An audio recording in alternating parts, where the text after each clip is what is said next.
ভাবুন তো, একদিন আপনি ঘুম থেকে উঠলেন, ফোন নেই, ইন্টারনেট নেই, মোটর গাড়ি নেই, কোনো ইঞ্জিন নেই, যাতায়াত করতে হবে গরুর গাড়ি, ঘোড়ার গাড়ি বা হেঁটে। আমরা ফোন ধরি, সোশ্যাল মিডিয়া দেখি, মেসেজ চেক করি, কিন্তু আজ সব বন্ধ। মোবাইল নেই, কম্পিউটার নেই, সময় কাটতে কোনো মজা নেই। ধীরে ধীরে মানুষ বাইরে বের হচ্ছে, শহর আলাদা ধাপে চলছে। ধীরে ধীরে শান্তভাবে মানুষ হেঁটে চলছে, বাজারে যাচ্ছেন, কাজে যাচ্ছেন, সব কিছু খুব ধীর এবং সরল। ফ্রেশ বাতাস, প্রাকৃতিক শব্দ, পাখির কিচিরমিচির, গরুর বেল বাজছে। মানুষ একে অপরের সঙ্গে গল্প করছে, হাঁটছে, খাচ্ছে, সময় কাটাচ্ছে।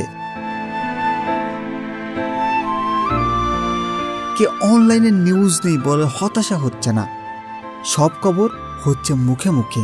প্রতিটি খবরের মানে বোঝা যাচ্ছে। রাত হলে মানুষ সবাই মিলে বসে আলো জ্বালিয়ে গল্প করছে।